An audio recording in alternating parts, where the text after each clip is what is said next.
Hello tout le monde et bienvenue dans CKR, le podcast préféré de vos podcasteurs préférés. Eh ouais chacal, je suis Kevin Razier, c'est un honneur, un privilège de servir et de vous donner cette dose d'actu, de point de vue, d'analyse média de notre pays, car sachez que je suis en mission depuis maintenant près d'un an. Je rêve de faire payer ce qu'on appelle la Cuenta. La Cuenta, c'est cette boîte de Pandore que j'ai sur Telegram et qui est alimentée par tous les cracks qui me suivent depuis toujours, que ce soit sur Discord, ici sur Twitch au moment où on parle, sur YouTube, ou bien sur Snapchat depuis peu, où on relève toutes les faillites morales de la part des... ou même parfois légales, judiciaires, de la part des journalistes français dans le traitement de l'information, tout simplement. Et on pense qu'un jour, c'est vrai que j'ai jamais repris le temps de préciser ce qu'était la Cuenta. On pense qu'un jour, il y aura, à l'instar de Nuremberg, un tribunal qui condamnera toutes les personnes qui ont légitimé ou participé de près ou de loin au génocide qu'il y a eu à Gaza, qu'il y a actuellement à Gaza, pardon, et on pense que sur le volet média, que à mon petit niveau, j'ai décidé de le prendre en charge, on va dire, avec plein d'autres, hein, comme Caisse de Grève sur les réseaux sociaux, comme Dias Polémique sur YouTube, comme Le Quotidien du Peuple, qui je regarde beaucoup, Bref de Presse... bref, j'en ai plein, ouais. Et ben, j'ose espérer qu'on pourra participer à faire tomber la plupart des médias, des journalistes, des éditorialistes ou des personnalités publiques qui ont sciemment menti, sciemment pris parti et qui ont fait du mal à la charte de Munich que doit respecter normalement déjà pour les journalistes qui sont censés respecter et puis bah, pour tout le reste quoi. Donc vraiment voilà, voilà pourquoi on est là. Et aujourd'hui, on va papoter autour justement de tout ça. Donc si vous voulez nous soutenir dans cette Cuenta, déjà le Telegram, il est dispo, il y a le lien dans la bio, dans le Linktree. Évidemment, tu as le Discord pour continuer à papoter entre nous. Sur Snapchat, c'est The Kevin Razi. Sur Twitch, si tu veux aider avec un sub, tu peux. Et sur YouTube aussi, si tu veux, n'hésite pas à liker et à partager, ça fait plaisir. Et d'ailleurs, ça fait pas que... plaisir qu'à moi. Apparemment, c'est réciproque. Depuis le retour de CKR, là, je le vois. Le geek qui dit ça faisait longtemps, votre retour fait plaisir, merci l'équipe. Eh bien, merci à toi, le geek. Réfléchissez qui dit frère, je suis d'accord avec toi, mais bordel, les Iraniens ne sont pas des Arabes, les Turcs ne sont pas Arabes, et les musulmans ne sont pas tous Arabes, les Iraniens sont Perses. Merci de ne pas faire le jeu de l'amalgame. C'est très bonne remarque de réfléchissez. Ouais, j'avoue. J'ai dû le faire en mode... j'ai essentialisé sûrement dans les autres... Je vois pas où, mais je le fais. Ça, je le sais. Pour pointer du doigt la façon dont on traite l'info d'un point de vue occidental, où pour nous, hop, c'est la même masse et que ben, du coup, quand on veut jeter un discrédit, on dit les Arabes. Mais c'est vrai que... c'est vrai. Ce sont des Perses. Très bien de le souligner. Chez Kensi qui dit le titre est tellement évocateur que j'ai liké la vidéo bien avant de la regarder. Très bon réflexe. Tu as raison, Kevin. Ce soi-disant prof d'histoire, ou plutôt prof qui me raconte que des histoires, excellent. Qui emploie toute sa vigueur pour distiller, imposer la propagande d'Israël, alors que je ne peux m'empêcher d'imaginer ce mec-là sur le terrain. Aurait-il une si grande gueule? Bah. Moi, je pense que toutes les personnes qui ont des enfants qui sont dans les classes de Kevin Bossuet, sachez que normalement, les profs sont censés avoir des droits de réserve. Et je pense que vous pouvez saisir, si c'est pas déjà fait, je pense que vous pouvez saisir son proviseur ou le rectorat. Je sais pas ce que vous en pensez, les cracks là, qui sont en train d'écouter. Mais vraiment, je pense qu'il y a un truc à faire. Parce que c'est pas normal. T'es censé avoir un droit de réserve, bon, qui est pas forcément appliqué, mais quand même. Et là, lui, il va trop loin. C'est pour ça que je dis ça. C'est qu'il va clairement trop loin. Donc peut-être qu'il y a quelque chose à faire. Voilà, affaire à suivre en tout cas. Big up pour cet épisode, nous dit ED4824. Et bravo pour le outing de cette hystérique Carpet Servile. Au passage, on est censé se prendre des bombes des Russes et de l'Iran maintenant. Ouais. On pense qu'il est psychopathe, surtout le mec. Bah, on a vu ses tweets, là, il en a effacé à peu près 1000 en 24 heures, mais ouais. Quelqu'un a prévenu Kevin Bossuet qu'une grosse majorité des Israéliens sont contre Netanyahou et son gouvernement. Ça, c'est Terab Cult, il le dit. Effectivement, il y a un sondage qui est sorti qui parle enfin, un peu plus de 60% des Israéliens qui ne soutiennent pas Netanyahou et son gouvernement dans son entreprise à Gaza, à Skip. Je vais checker. Alors, Barbara, elle est toujours prof aussi. Barbara aussi, je crois. Mais je pense qu'on peut porter plainte, hein. Mais Barbara Lefebvre aussi, je crois, ouais, évidemment. Je vais vous retrouver l'info. Israéliens qui ne soutiennent plus gouvernement Netanyahou. Je sais que les gens n'aiment pas qu'on l'appelle Bibi. Mais putain, c'est long à écrire Netanyahou, oh là là. Même à dire. Donc, trouvez-moi un autre mot, tu vois. Kelb. Kelb, c'est plus simple, tu vois. Mais pas... mais genre Netanyahou, j'en ai marre d'écrire. Alors attendez, est-ce que j'ai le truc là? Chétan, ouais, Chétan aussi.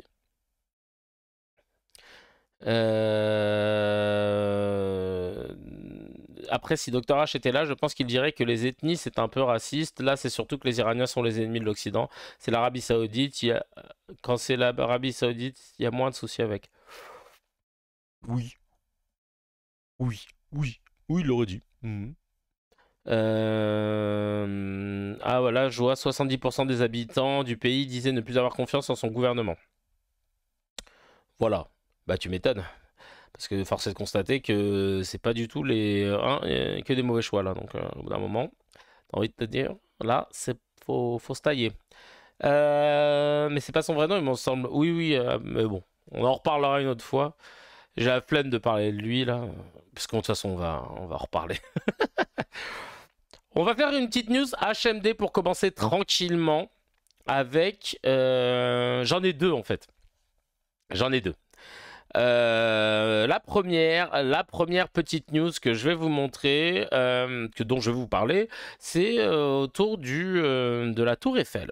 Alors, il y a le président du département de la Seine-Saint-Denis, qui est porte-parole du Parti Socialiste, Stéphane Troussel. Il a mis sur X un post où il dit « J'ai demandé que la Tour Eiffel soit illuminée aux couleurs de la Palestine, un geste symbolique, comme cela a été fait pour l'Ukraine et Israël, pour rappeler que chaque vie compte. Ce 18 juin, le président de la République devait engager notre pays vers la reconnaissance de l'État de la Palestine lors d'une conférence reportée. L'urgence humanitaire, elle, ne recule pas. » Ouais. Ouais, bah il a demandé, oui, j'avoue, Moumoum l'a mis en HMD parce qu'il l'a demandé, on en est là. Bah justement, le Biano, toi qui dis, il y a encore des news qui sont, alhamdoulilah, bah voilà, nous, on est sur des débuts de quelque chose. C'est pour vous dire à quel point on galère à trouver des bonnes news, voilà. On est sur un début de... il semblerait que à Skip, voilà, je sais pas ce que vous en pensez, voilà, bon. Alors attendez, j'ai une vraie news HMD en revanche. Bah, vraiment, c'est pas pour jeter des fleurs à la personne, hein, mais j'ai assisté, comme beaucoup de gens, à une scène lunaire, hein, n'ayons pas peur des mots, entre Sarah Salman, l'avocate pro-israélienne, droitardée, en gros, tous les clichés, sont réunis en une personne, et cette personne, ben, c'est Sarah Salman.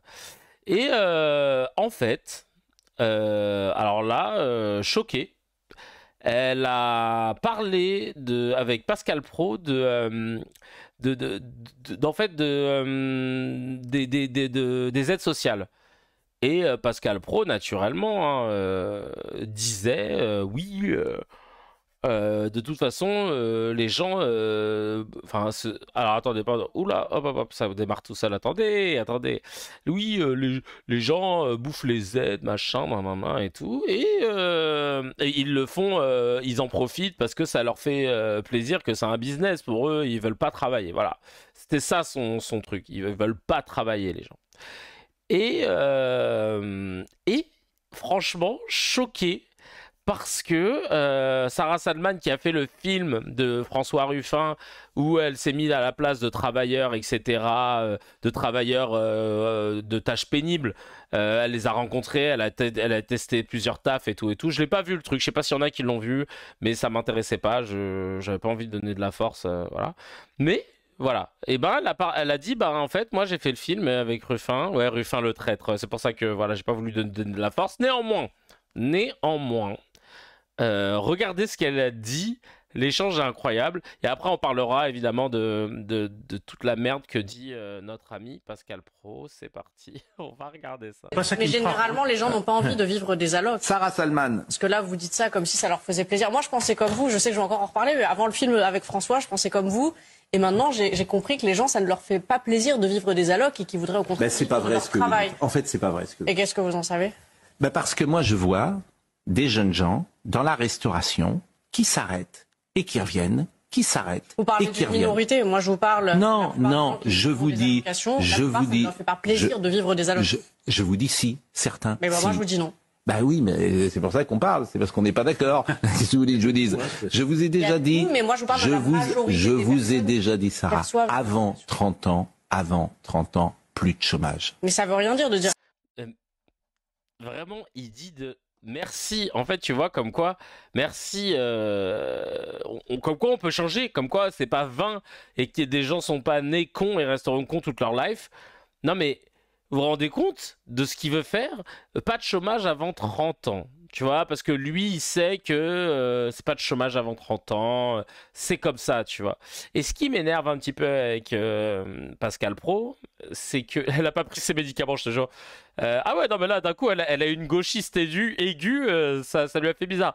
Mais en fait, ce qui est dingue, c'est que on a des chiffres, Chacal. Tu peux pas nous dire, moi, je connais. On a des chiffres, ta race. Tu peux pas nous dire, non, mais moi, j'ai vu.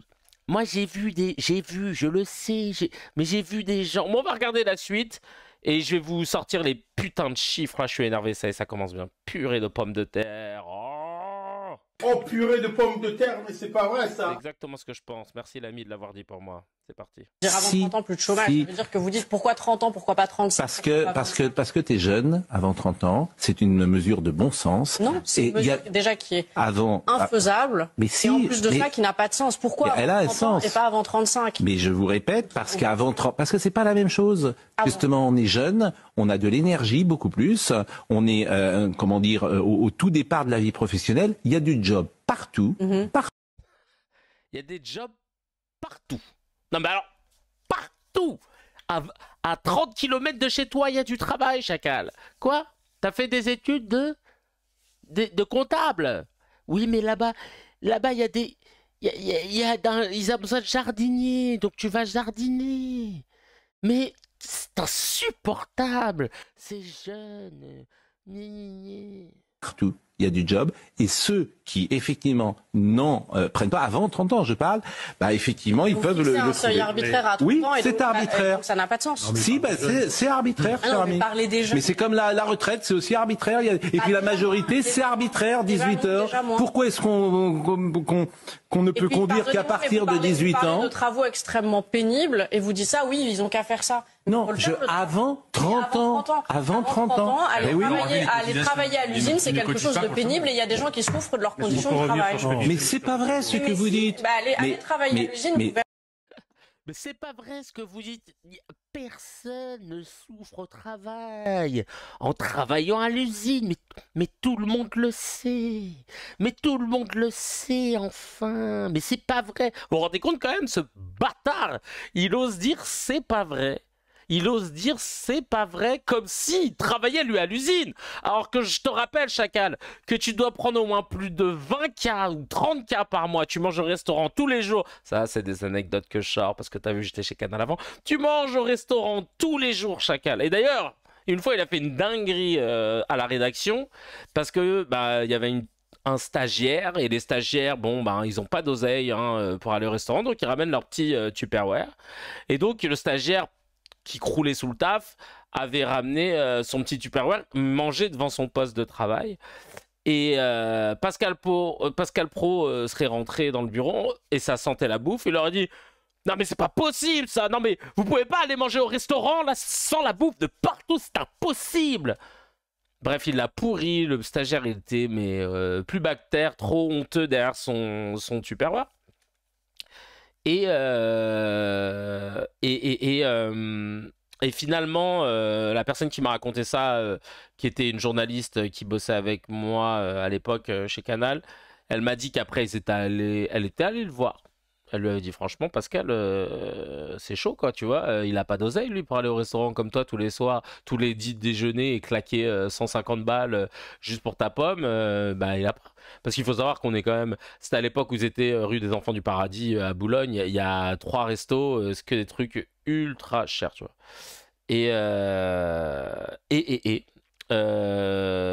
Il s'est excusé, voilà. Pour vraiment vous raconter l'histoire comme on me l'a raconté, tu vois, pour pas juste l'orienter en mode c'est un vieux con.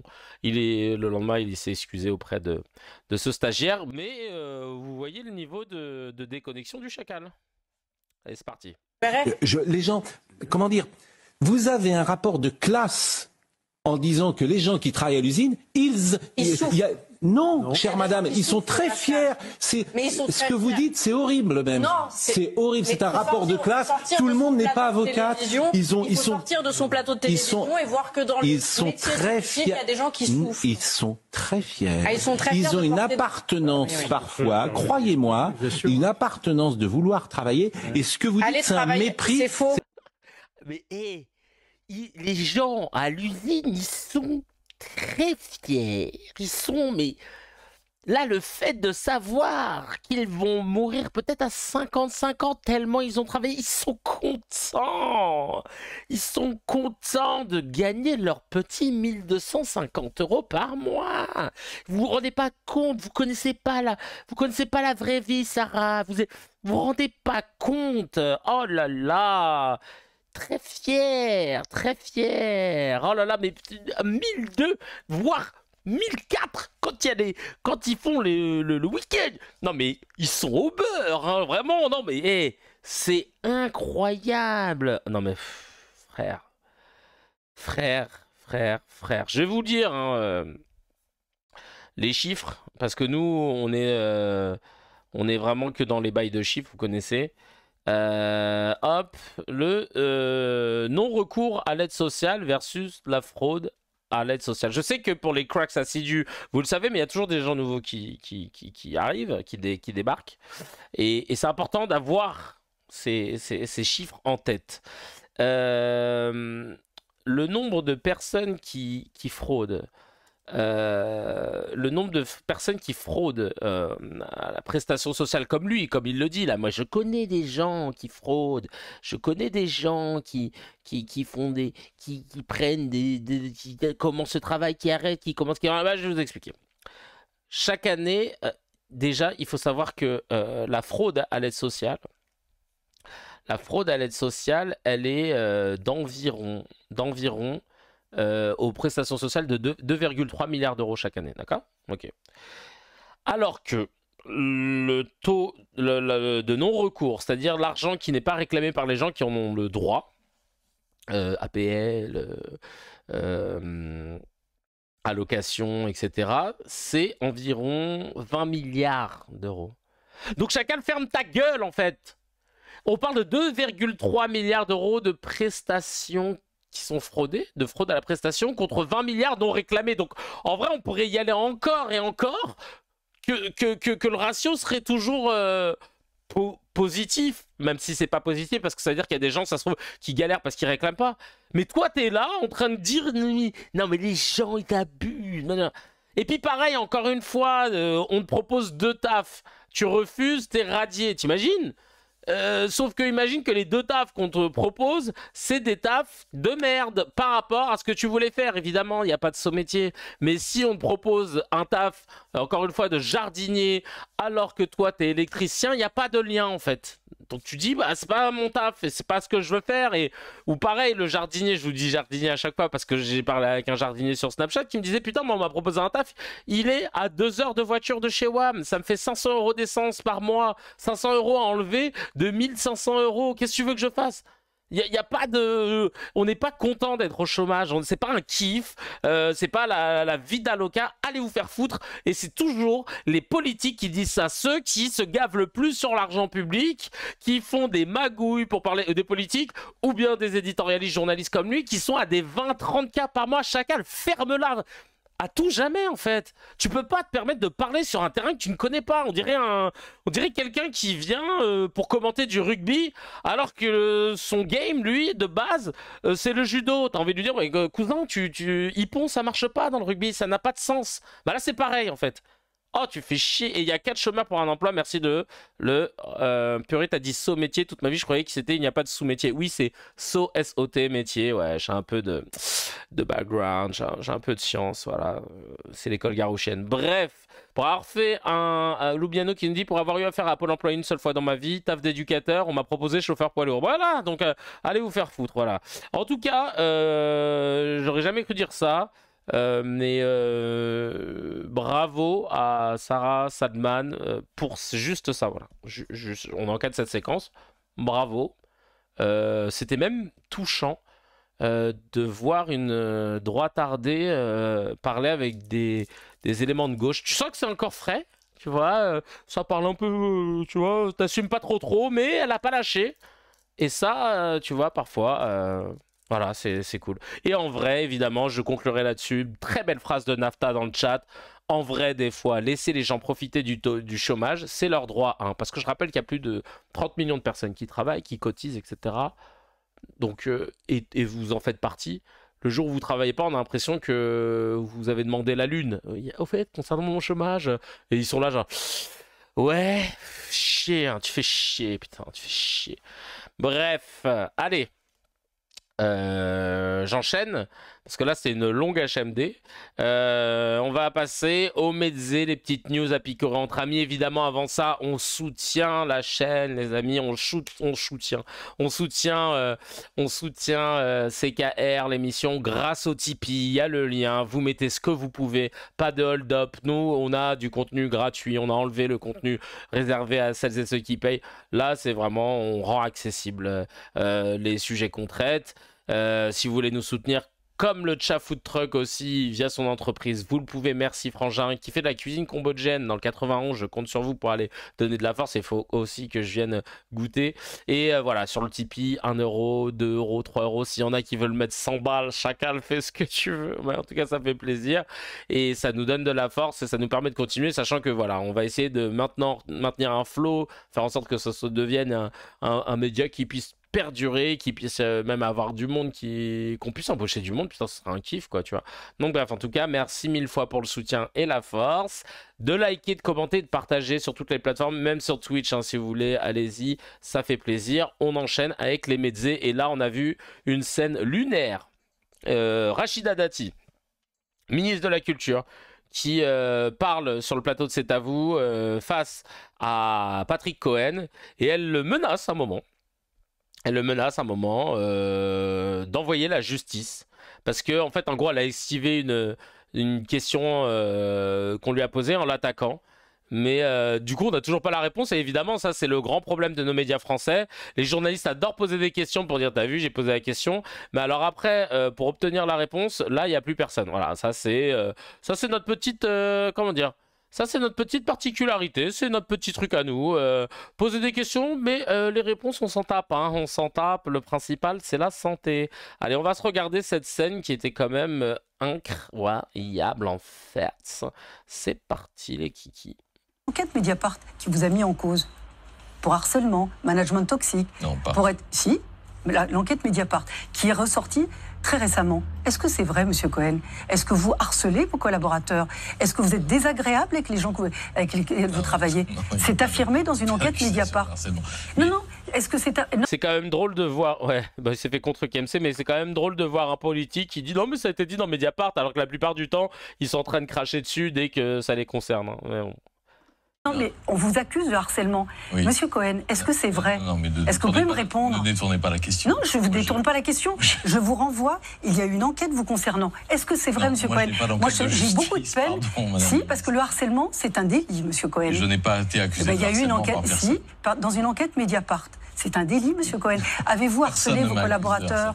Est-ce que vous êtes désagréable avec vos proches? Madame la ministre. Non, mais Madame Lemoine, il y a une enquête Mediapart qui a été ouverte sur... Faut avouer qu'elle, quand même, elle est incroyable. Ah, franchement, en termes de bagou, elle est en mode bas les couilles scoff. Elle est en mode moi, je nique le système jusqu'à la moelle, j'en ai plus rien à foutre. Ah, putain, ma gourde. Nettoyer les gourdes, les gars, c'est important parce que moi, je pensais que je l'avais fait, mais là, tu vois, le caoutchouc, lui, il n'était pas nettoyé et c'est dégueulasse après. Hein. Et moi, plusieurs fois, ça m'est arrivé concrètement. C'est une petite parenthèse santé. J'avais pas bien nettoyé ma gourde. Donc, il y avait encore un truc un peu, genre, je sais pas, c'est des champignons. Non, c'est rien, mais c'est un truc un peu bresson. Et tu peux être sûr que j'ai mal direct. J'ai mal direct au ventre. Voilà. Tous les jours. Tous les jours. Prenez des gourdes que vous pouvez nettoyer. Moi, avant, je prenais des grosses gourdes. Façon fitness boy, et en fait tu sais, c'est avec l'eau qui va dans la poignée, et en fait bah c'est de la merde parce que tu peux pas nettoyer la poignée, donc au bout d'un moment. Après, le meilleur truc aussi à faire une fois par... Alors vous la nettoyez tous les jours et vous la laissez sécher la nuit à l'air libre. Le meilleur truc à faire aussi, c'est vraiment le moins de pièces possible, parce que sinon dès qu'il commence à avoir des petits bails comme ça et tout, là c'est un enfer. Oh là là là là, donc le moins de pièces possible, laver tous les jours. Donc moi j'ai toujours une petite brosse à dents qui traîne à côté de mon évier, et surtout une fois par mois. Oui, mon Riku, c'est cool, ouais. Ah, ouais. Mais j'essaye de plus boire d'eau en plastique depuis 3 ans. 4 ans, j'achète pas d'eau en plastique, d'eau en bouteille. Et mais quand t'as des gamins, mon Riku, j'avoue, c'est stylé. Et qu'est-ce que je voulais dire? Surtout, putain, depuis tout à l'heure, je dis surtout et je dis pas le truc. Une fois de temps en temps, ça fait longtemps que je l'ai pas fait. Tu fais un petit bail. Tu sais, quand tu veux des conseils ménagers, les gens ils disent pas tout le temps tu prends du vinaigre blanc et du bicarbonate de soude. T'as l'impression que tous les remèdes de grand-mère, c'est vinaigre blanc, bicarbonate de soude. Mais effectivement, je l'ai fait quand tu veux bien décaper ton petit bail. Voilà. Savon noir aussi, ok, d'accord, c'est noté. Allez, on continue avec Rachida. J'espère qu'il y en a qui ont la ref, parce que sinon je rigole tout seul, mais je sais que Crypto Passif, il va gaulerie. Rachida. Sur harcèlement, non, elle n'a pas été ouverte. C'est pas une enquête qui est ouverte. Si. De la même manière, on a dit que c'est à vous. T'as vu? Ça, c'est génial. C'est pas une enquête qui a été ouverte. Si j'ai décrété que c'était une enquête qui avait été ouverte, c'est une enquête qui a été ouverte. Mais frère, c'est un truc de ouf, ça. Et genre, ça lâche app, quoi, tu vois. C'est y'en en a marre, quoi. Y'en en a marre. Que l'ambiance est épouvantable, que vous pleurez toute la journée et que tout le monde est mis en cause. Est-ce que c'est vrai? Ça m'intéresse, moi. Je veux savoir. Si vous nous posez la question. Eh ben, je vous pose la question. Est-ce que c'est vrai? Donc, est-ce que c'est vrai? Vous allez vous contenter de mon nom. Non, c'est faux. Ah ben donc, voilà. non, on doit se contenter de votre nom, voilà. c'est faux. Moi, j'ai été entendue, scannée, vérifiée, contrôlée. Et pas qu'une fois. Voilà. Oui. Donc moi, contrairement à vous, j'ai donné des réponses. Mais moi, M. Cohen, sur le harcèlement, j'ai pas de réponse vous concernant. J'ai vu Martin Schulz aussi, le président du Parlement européen, disant que vous lui aviez menti les yeux dans les yeux. Ah non, parce que la question n'a pas été posée. Ils ont rajouté des choses qui étaient fausses, les journalistes. Ah voilà. Bon. Donc c'est pour ça que je vous demande, parce que moi j'aurais beaucoup de peine pour vos collaborateurs qui ont été harcelés. Bon. Moi j'en ai fait une politique pénale, la lutte contre le harcèlement. Ah ouais, donc en fait elle le lâche. Ah, oh là là, elle veut pas répondre. Et là elle va faire une dinguerie. Tellement, M. Cohen. Donc voilà, vous pourriez aussi tomber sous le coup de ce délit. Il suffirait que je fasse un article 40 pour dénoncer suite à ce papier de Mediapart. Et je peux saisir le tribunal. Je vous y invite. Je peux saisir le tribunal. Il suffirait que je le fasse. Un mot. Un mot, Patoche.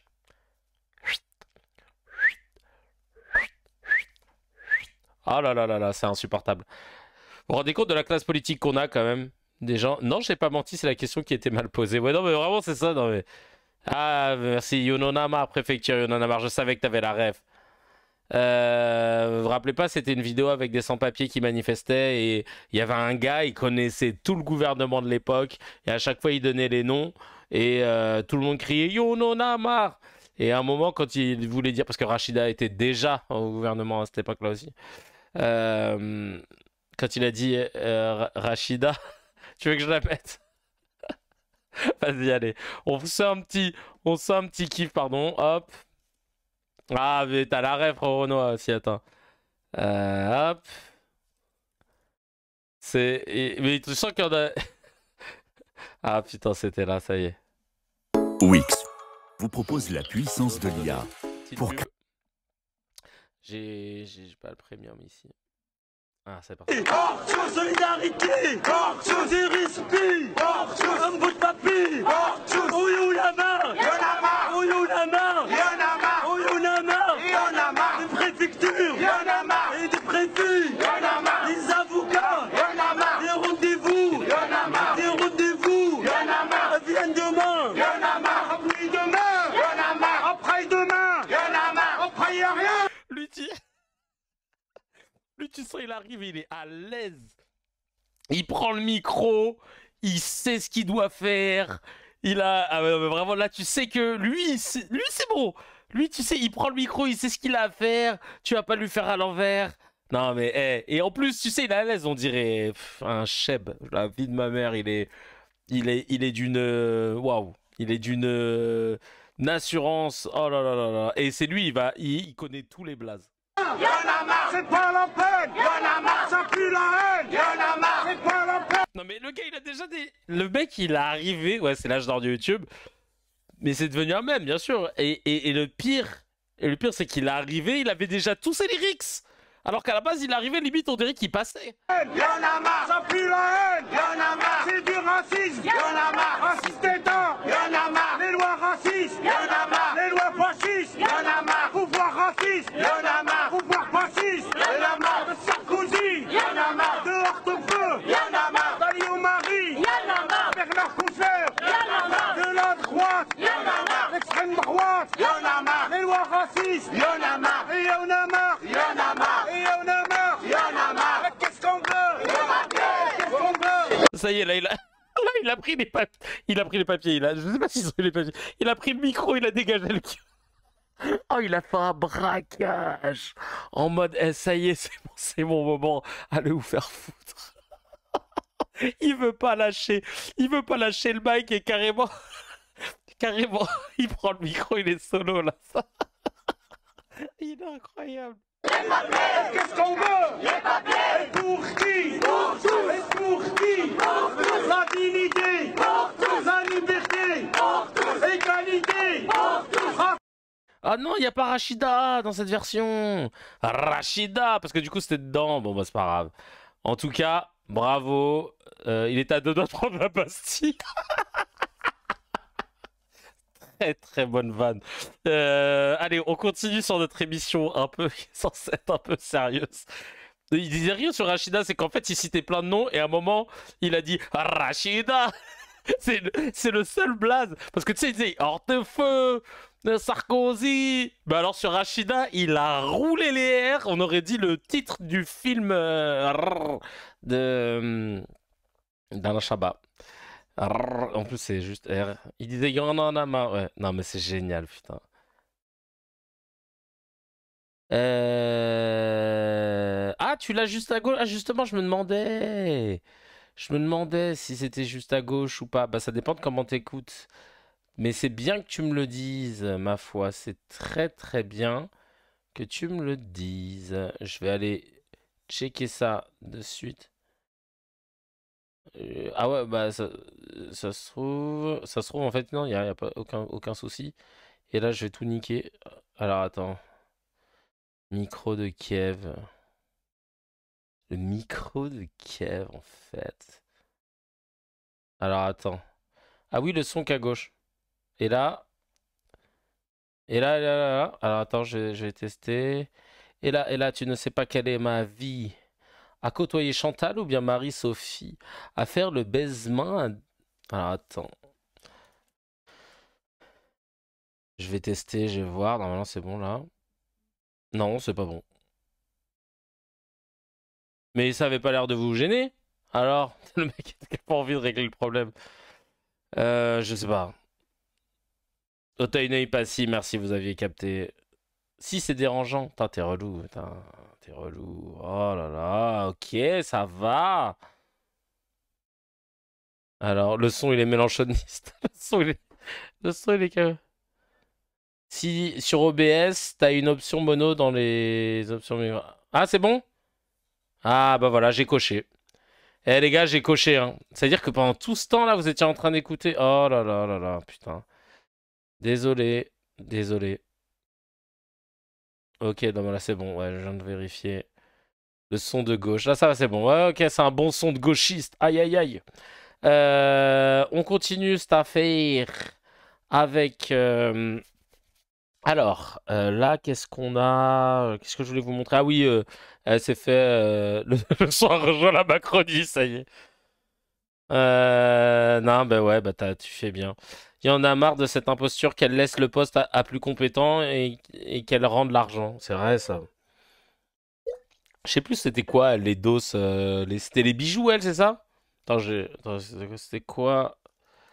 C'était quoi les dossiers sur Rachida Dati? Ah, ouais. Mélenchon, maintenant, c'est devenu un droit tardé? Alors, attends.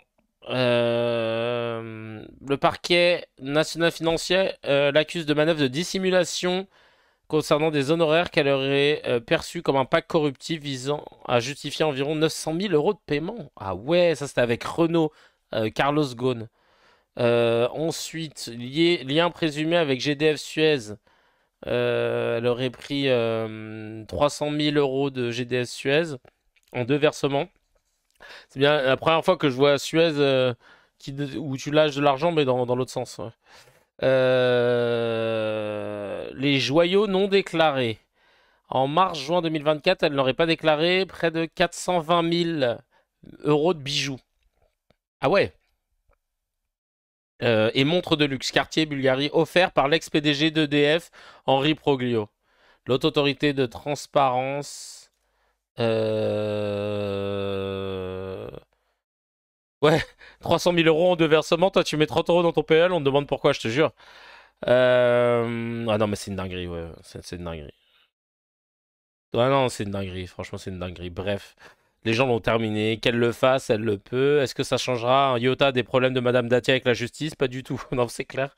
Il y a Feeling Blue qui dit... Ça, c'était Game Jean. Et Feeling Blue qui dit l'article 40 est un devoir. Si elle a connaissance de faits et elle doit le signaler, l'utiliser comme une menace mais ne rien faire démontre simplement qu'elle utilise une méthode de mafieux. Elle est mise en examen pour des faits de corruption particulièrement graves. Bah oui, chacalette! Si tu as des choses, et ça c'est pareil pour toutes les personnes qui disent que Rima Hassan est antisémite, que Mélenchon est antisémite, que LFI est antisémite, que je suis antisémite, que les moustiques tigres sont antisémites. En fait, si vous avez des faits, pourquoi vous portez pas plainte? Si vous avez des faits condamnables par la loi, pourquoi vous ne portez pas plainte? C'est comme si je te disais, ouais, lui, laisse tomber, il a tué sa femme. Mais je le sais, je l'ai en vidéo, il a tué sa femme. Et lui aussi, lui, il a tué son fils. Et lui, il a volé une voiture. Je sais. Bah, tu portes pas plainte? Bah, ah, mais tout le monde le sait. Bah voilà, super. Ah, d'accord, non, parce que je me suis dit, ça se trouve, j'ai loupé un épisode. Chouraki, Eli Chouraki, frère. On a une passion commune, les comédies musicales. Je sais pas pourquoi t'as invité sur tous les plateaux. C'est dingue ça. Eli Chouraki, il l'a invité sur les plateaux et je sais pas ce qu'il fait. C'est-à-dire que le mec, à la base, on le connaissait tous, genre, je sais pas.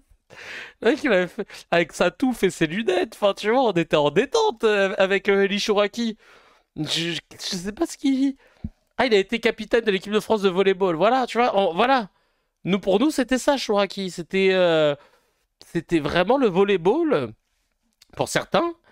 Et après, les comédies musicales. On lui doit quoi comme comédie musicale d'ailleurs? Allez, on va vérifier un petit peu là ce qu'il a fait. Ah, il a réalisé des trucs aussi, que des films que personne n'a vu. Mais il a produit. Ah oui, il a fait les 10 commandements.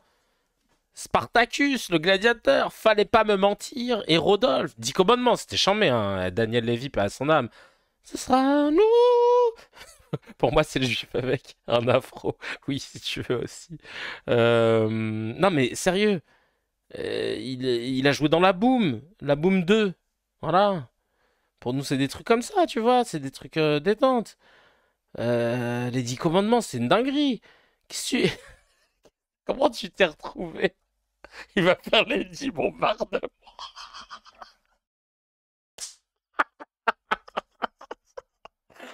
Oh le bâtard. On retrouve Lubiano depuis qu'il il a pu faire dormir les gosses là. Je peux te dire que là la punchline est prête. La dernière fois il s'est endormi sur le canapé. Tu sais, moi je balance toute sa life. Mais alors là, Daniel Lévy, ah oui, non, il était très très chaud. Non mais il était cantonné dans il était cantonné dans la variété comme le riz. Oh, alors toi. Théma, Mose Fennec, il a le seum de pas avoir trouvé la blague. Il a dit pas mal. Ça, c'est trop une phrase de rageux. Quand les gars, ils font des bêtes de vanne. Pas mal. Bien senti. Quel rageux, c'est génial. J'adore. Ah ouais, c'était génial, mais on t'aime. C'était une très bonne vanne. En tout cas, Lubiano, merci beaucoup. Allez, on enchaîne parce que là, c'est n'importe quoi. Et c'est vraiment pas drôle, mais j'ai envie de rire maintenant tout le temps. Alors, n'oublie pas, Anas, Nafta, elle me tue.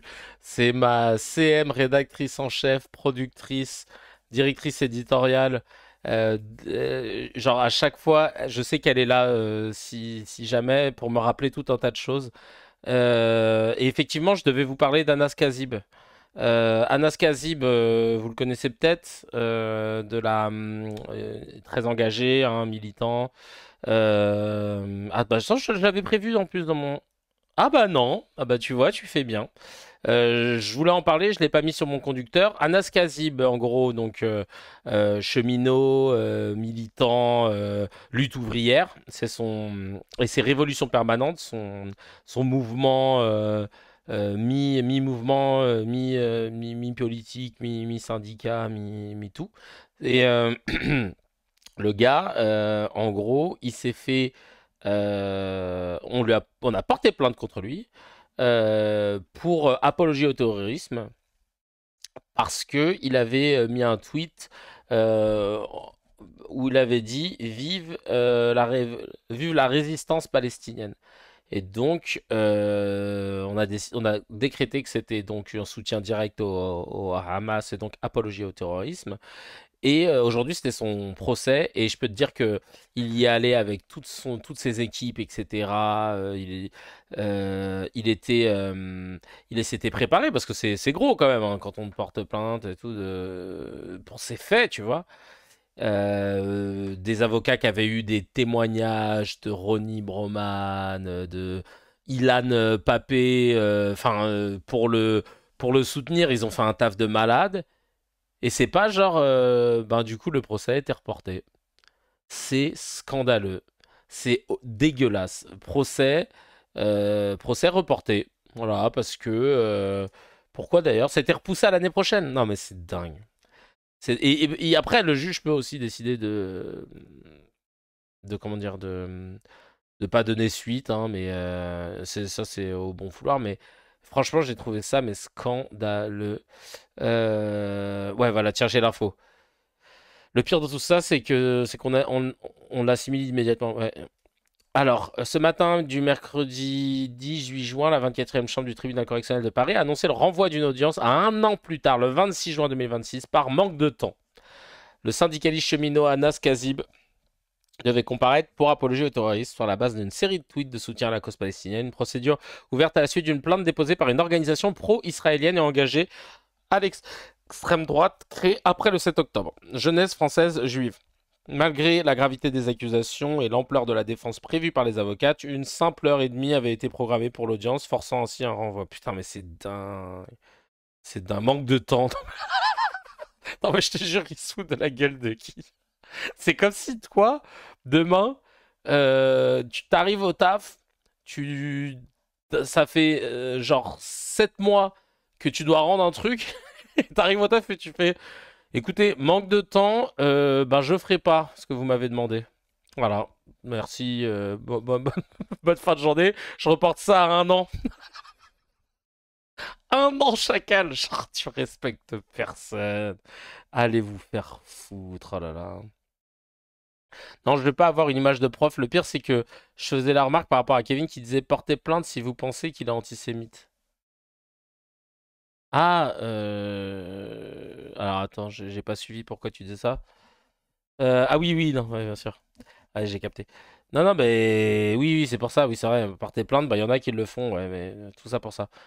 Alors, Morandini, les mineurs. Alors ça, c'est quand même assez incroyable. Mediapart a révélé mardi 17 juin, les dessous de la cohabitation entre Jean-Marc Morandini, qui remplace exceptionnellement Cyril Hanouna toute la semaine, et les mineurs qui font leur stage en entreprise.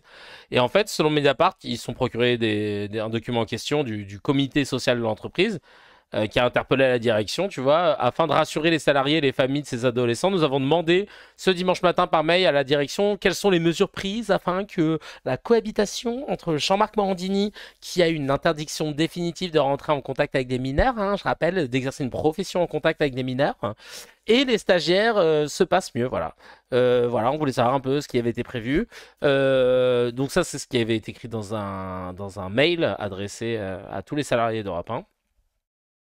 Et dans sa réponse, la direction a indiqué qu'ils ont répondu au début d'après-midi que ces stagiaires seront placés sous la responsabilité de tuteurs. Ils seront installés en salle tropicale à l'étage 0 avec différents ateliers par jour. Une visite de studio sera effectuée demain matin, donc c'était le lundi 16 juin. Un autre salarié a appris à Mediapart avoir eu l'assurance que Jean-Marc Morandini ne serait pas en contact avec les stagiaires lors d'une réunion organisée le jeudi 12 juin en présence des délégués syndicaux. Non mais c'est une... Vous vous rendez compte où on en est? Et effectivement, Cécile, le Gorafi avait fait la vanne il y a plusieurs années. Et là, la réalité rattrape la fiction, encore une fois. Donc on préfère se démerder à trouver des espaces pour que les stagiaires puissent être en salle tropicale pour pas que le mec condamné pour corruption de mineurs puisse les croiser comme il n'a pas le droit, machin. Non mais il y a un moment, il faut arrêter. Oh là, Serge Nedjar, il y a qui chez CNews là? Putain, trouvez-moi les gens de chez CNews, on va les interpeller. Qui est à la tête de CNews? Parce qu'il y en a plusieurs. Parce que en fait, j'en ai marre. Maintenant, je vous le dis, les cracks, on va se mettre d'accord. On arrête d'accuser BFM, d'accuser CNews, on accuse directement les gens qui sont aux affaires dans ces dites chaînes. Parce que c'est trop facile de se cacher derrière une marque. Donc moi maintenant, je veux qu'on tacle les gens concernés. Tu vois, parce que eux, ils sont tranquilles, leur chaîne, elle se fait pourrir, eux, ils dorment bien, ils prennent leurs 20-30K par mois. Non, non, non, chacal. Serge Nedjar, directeur de la rédaction. Voilà, déjà lui, il faut le pointer du doigt pour couvrir ce pointeur. Excellent. Gérald Brice-Viret, directeur de la publication, apparemment. Thomas Bauder, directeur de l'information, et évidemment propriétaire Vincent Bolloré. Voilà. Maxime Saada, ouais, mais c'est général. On met tout le monde chacun. Tous ces gens-là qu'on a côtoyés, hein, parce qu'il y en a peut-être qui vont dire tu parles, mais en attendant, oui, effectivement, c'est vrai. Avant que CNews ne durcisse, et d'ailleurs le groupe s'aligne, et quand avec Moumou on était chez Canal, on les a côtoyés, ils étaient tous très sympas, et tu vois qu'il n'y a vraiment pas d'idéologie en fait. Et c'est encore plus dégueulasse. C'est qu'il y a juste de l'intérêt commercial. Ça me dégoûte, vraiment, ça me dégoûte. Il y a qui d'autre? Ouais, non, mais c'est ça. Serge Nedjar, voilà. Surtout lui. Tweetez-le. Lâchez les tweets sur X. Pointez-le du doigt à chaque fois qu'il y a un truc que vous voulez reprocher à CNews. Ça sert à rien de taguer que CNews. Lui aussi, il a le droit de répondre de sa responsabilité, voilà. Parce que c'est abusé. Bref. D'ailleurs, j'ai une vidéo. Ah ouais, des bars, oh là là. Il y en a deux qui auraient dû fermer leur gueule. Euh, on a une vidéo, elle est lunaire. Odoul, Julien Odoul, hein, député RN et porte-parole du Rassemblement national, condamné à 8 mois de sursis pour détournement de fonds publics, et Morandini condamné à 1 an de sursis pour corruption de mineurs. Les deux sont en train de papoter, et voilà ce qu'ils se disent. Qui a peur aujourd'hui? Qui va avoir peur d'une justice? 6 mois de prison avec sursis. Avec sursis, bah, bien évidemment. Sursis. Et donc, le sursis aujourd'hui en France est un permis de recommencer. C'est un permis de récidiver, et j'allais dire même que c'est un carburant pour la récidive. Cette sanction qui est dérisoire, elle est surtout insultante.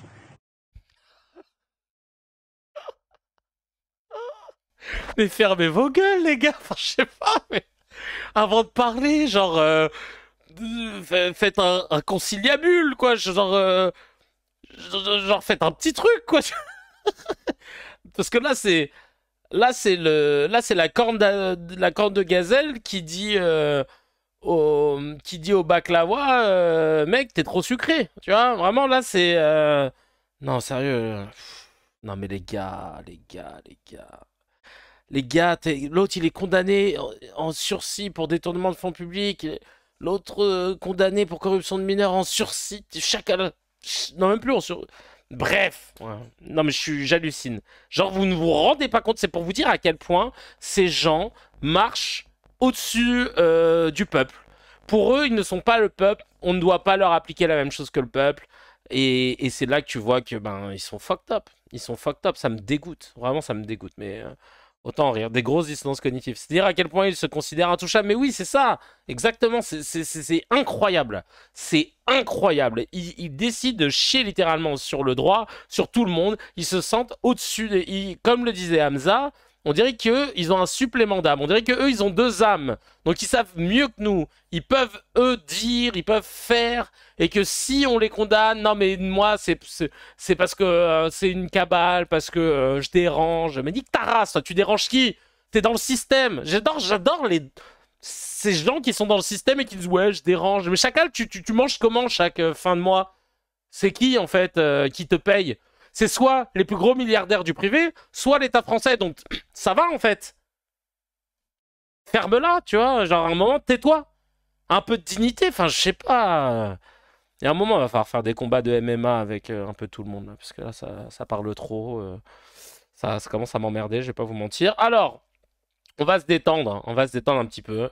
Il faut se calmer. Merci, Nafta, de remettre le lien du Discord. On va se calmer un petit peu. On va se détendre un petit peu. Avec François Fillon.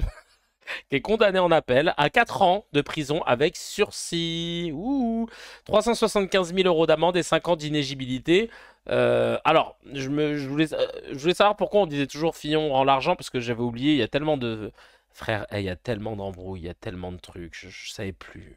Je te jure, il y a un moment, tu sais même plus qui est qui fait quoi, à combien toi tu dois, non tu dois quelque chose, ah je sais plus, tu dois toi? Non, toi tu dois pas? Ah je sais plus, autant pour moi.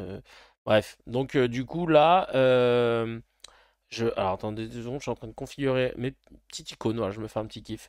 Alors, premièrement, il doit... Ah bah non, je l'ai pas noté. Ah non, j'ai noté sur quelqu'un d'autre. Oui, non, en gros, il a fait travailler sa femme qui n'a pas travaillé. Ça a duré pas mal d'années en mode attaché. Je crois qu'on est à plus d'1 million. Je crois. Alors attends, je vais vous dire. Je vais vous le dire de suite. Combien doit à détourner? Combien a détourné François Fillon? Parce qu'il a 375 000 € à payer, mais ça va quoi. Il a détourné un peu plus d'1 million d'euros d'argent public.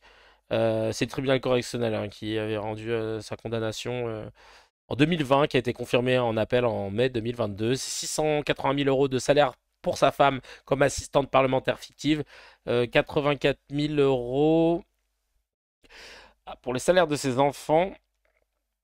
Le reste, c'est des rémunérations issues d'une collaboration fictive avec la revue des Deux Mondes ainsi que des remboursements injustifiés. Bref, 375 000 €, tu t'en sors bien. Et 5 ans d'inéligibilité, mais allez vous faire foutre. Allez vous faire foutre. Je sais pas si vous vous rendez compte, 5 ans d'inéligibilité. 5 ans d'inéligibilité. C'est-à-dire qu'après 5 ans, tu peux revenir. Alors que tu as joué avec l'argent des Français, tu t'es mis bien, et on estime qu'au bout de 5 ans, tu auras compris, tu vas pas refaire à chaque fois la même chose, ça va. Alors qu'il y a des tafs, beaucoup de tafs où tu peux pas l'exercer avec un casier judiciaire. Par exemple, je vais vous donner quelques métiers que vous pouvez pas exercer avec un casier. Alors, on a quoi? Brancardier, tiens, déjà, pour commencer. Éboueur, merci Loubiano. Je crois que tous les métiers aéroportuaires, oui, c'est vrai. Et je crois que même dans l'éducation nationale, si je ne dis pas de bêtises, pardon. Hop, il y a auxiliaire de vie, voilà, c'est ça. Ambulancier, bah non, mais c'est une dinguerie. Non, mais c'est une dinguerie. 5 ans. 5 ans où tu prends pas trop, voilà. T'auras toujours tes avantages de ministre. C'est ça aussi, parce qu'il a été Premier ministre, au témoin d'un doute. Donc, il a ses avantages de putain de ministre aussi. Non, mais c'est scandaleux. Pour moi, on te retire tout, chacal. Il n'y a pas de... T'as été Premier ministre, tu continues à avoir ton chauffeur, la sécurité, machin. Non, non, non, non, non, non, non, non, non. Alors, attends. Alors, c'est marrant parce que... Ouais, donc, professeur, ATSEM... on retire tout et tu rembourses. Ouais, non, mais bien sûr. Animateur, éducateur spécialisé, encadrant sportif. Policier, tu peux pas. Mais... Ah, maire et député, tu peux pas si inéligibilité prononcée. Ah, mais sinon tu peux. Ouais. Magistrat, greffier, agent... Ah, c'est une dinguerie. Vigile. Conducteur de transport de fond. Bah, ouais. Taxi, VT... Oui, taxi. Taxi, c'est vrai. Taxi. Taxi, tu peux pas. Transport scolaire, garde d'enfants à domicile. Agent immobilier, notaire, huissier. Non mais c'est une dinguerie, non mais c'est une dinguerie. Franchement, je comprends pas. Je comprends pas. Je vois qu'il y a quelqu'un, Roronoa, qui a dit plus fort, mais j'ai pas vu. J'ai pas vu la phrase. Désolé, t'as dit policier, j'étais obligé. Ah oui, je viens de voir. Bref, et dans la même foulée de gens qui détournent de l'oseille ou des ministres qui truandent, on a comment il s'appelle? Éric Lombard, le ministre de l'économie, qu'on ne connaissait pas avant ça, mais qui est pas très chaud hein, en écho. Pour preuve, le Canard enchaîné a déclaré, a révélé qu'il avait sous-évalué sa fortune qui était déjà de 21 millions d'euros, hein, le patrimoine. Et ben c'est sous-évalué. En fait, Éric Lombard, donc le monsieur de l'économie à Bercy, nous a fait genre vraiment une masterclass d'optimisation immobilière, quoi, tu vois. Le gars, il a acheté une baraque dans le Morbihan à 1,8 million.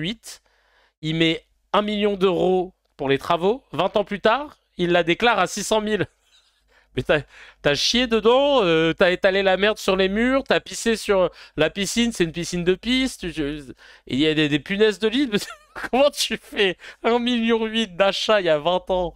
Déjà, il y a 20 ans, donc c'est pour vous dire que sa baraque, c'est un château, le bordel. 1,8 million, plus tu rajoutes 1 million d'euros de travaux, t'en as pour 3 millions. C'était il y a 20 ans, et aujourd'hui, tu dis, oh, c'est la merde.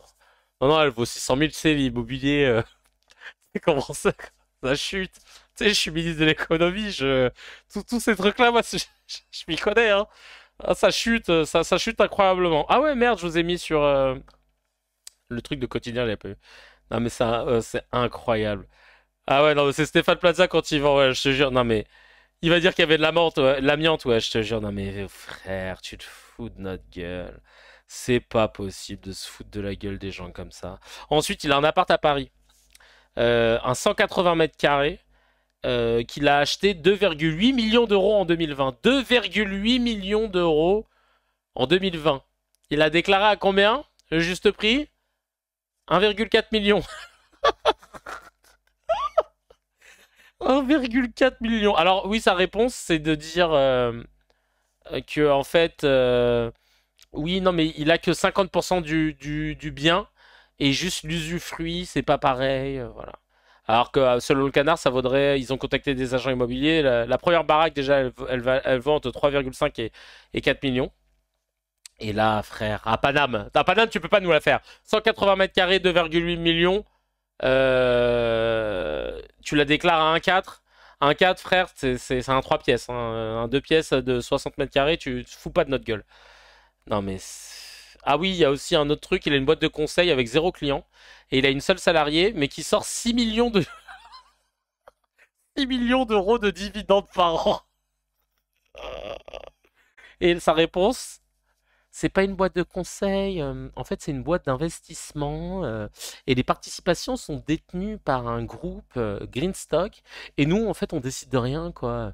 En résumé voilà, on est sur un trésor mais on touche à rien, non non vraiment nous on a juste une boîte hein, et en fait il y a des participations qui sont détenues par un autre groupe mais enfin vraiment nous tu sais on n'a pas fait à la base, moi je suis pas dans les paperasses et tout, enfin. Après, à la fin de l'année, ils nous ont dit, bah là, prenez 6 millions. On a dit, bah, ok, tu vois, mais voilà, on sait pas. Le tout avec une fortune déclarée de 21 millions d'euros. Deuxième ministre le plus riche du gouvernement derrière Marc Faracci. C'est un truc de ouf. Et c'est des gens comme ça qui vont nous donner des leçons. Non, frère, casse-toi. Casse-toi, vraiment, casse-toi. Il y a une info aussi que je suis alors là pour le coup ça m'a bien énervé, bon, un peu comme tout ce que je vous dis, genre là j'étais pas énervé tu sais. Non là l'info en question c'est concernant Medine. Medine, en fait il avait un concert qui devait être fait dans la ville de Saint-Quentin. Et le maire, la mairie, ou je sais pas si c'est bah, après, a priori, hein, la mairie, en tout cas LR, ils ont pas dit que c'était le maire. La mairie LR, les Républicains, a annulé son concert, invoquant un prétexte fallacieux d'intérêt général.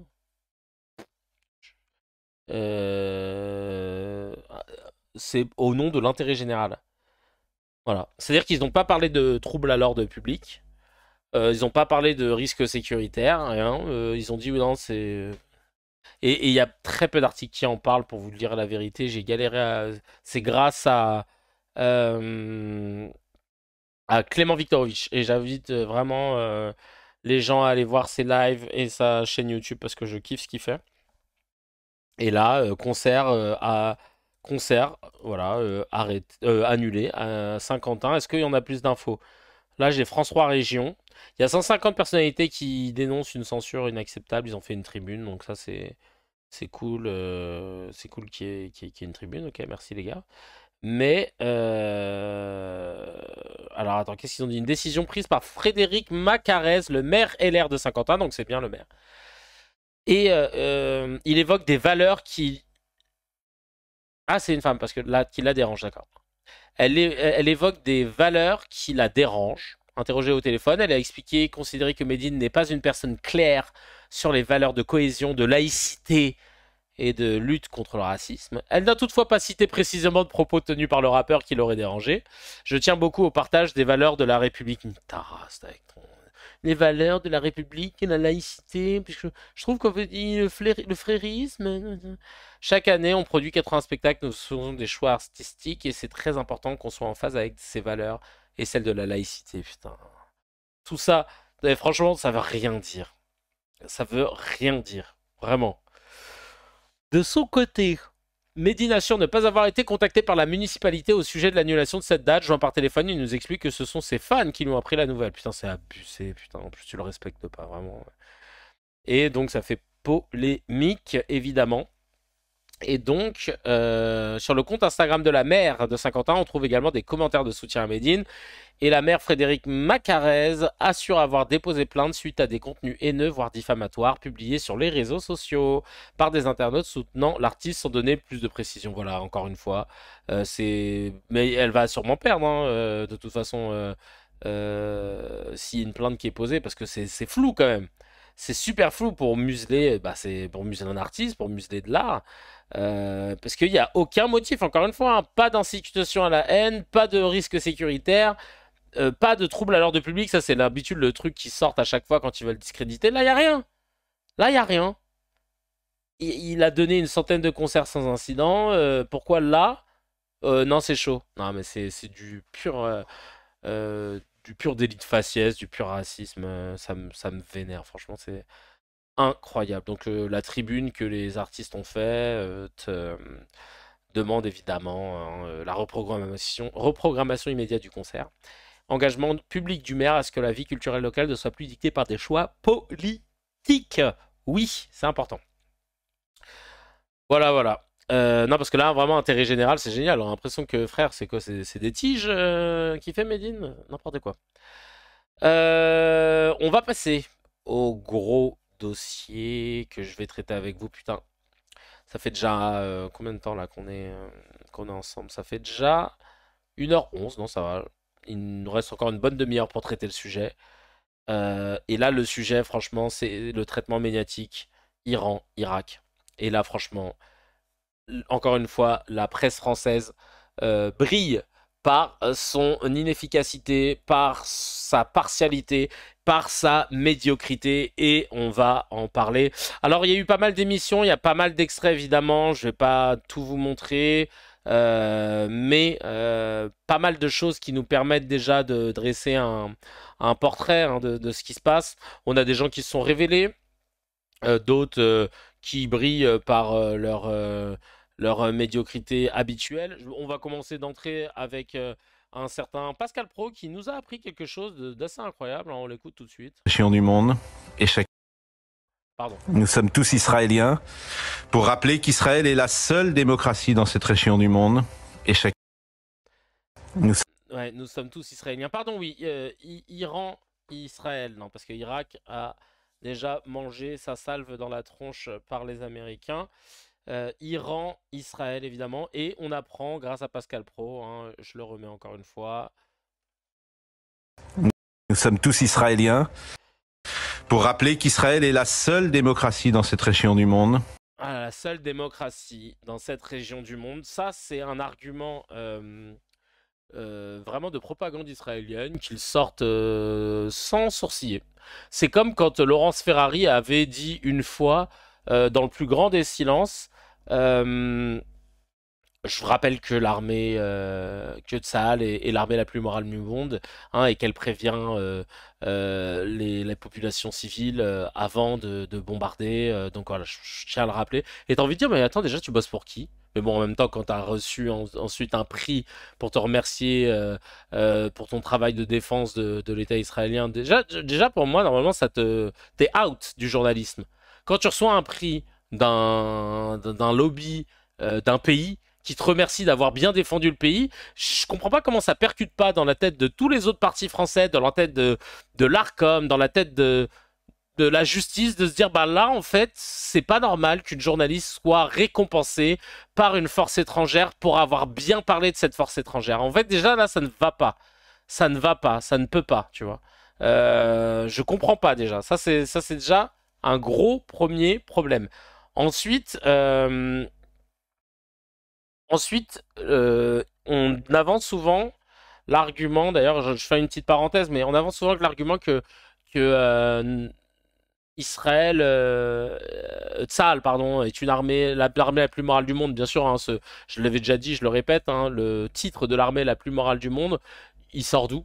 C'est-à-dire que il est où le salon de... C'est quoi l'événement en fait de l'armée la plus morale du monde? On aimerait bien assister, nous, au tournoi, je veux dire, qui a été nommé, qui remet le prix, parce que apparemment Israël a gagné chaque année, donc c'est quand même assez dingue. Et c'est marrant parce qu'à chaque fois, l'argument qui ressort, c'est oui, mais ils préviennent avant de tirer sur les civils. Et on te dit ça comme si en fait c'était d'une géniale et de deux comme si c'était nouveau. Alors que, et ça va pas leur plaire, mais parmi les premiers à avoir fait ça, de prévenir avant de bombarder, et ben c'était les nazis à Varsovie avant une attaque. C'était en 39, ils ont envoyé des prospectus et fait des des campagnes de prévention radio 24 heures avant d'attaquer, quoi. Donc voilà votre modèle. Voilà. Allez renseigner. Il y en a plein d'autres. Hein. Les Américains aussi l'avaient fait, etc. Donc en fait, je sais pas si c'est un bon exemple en vrai. Hein. Autant voilà, ne pas ressortir cet argument-là. Parce que si tu te dis que les nazis l'ont fait, c'est plus un, c'est un champ bloquant normalement, tu vois. C'est plus un porte-étendard, c'est plus un truc stylé de le dire, quoi. Enfin bref. On a donc, tu vois déjà Pascal Praud qui dit ça, effet d'annonce, nous sommes tous israéliens. Et évidemment, hein, sur la même chaîne, on a Laurence Ferrari donc, qui a reçu un prix pour avoir été le bon toutou de garde d'Israël.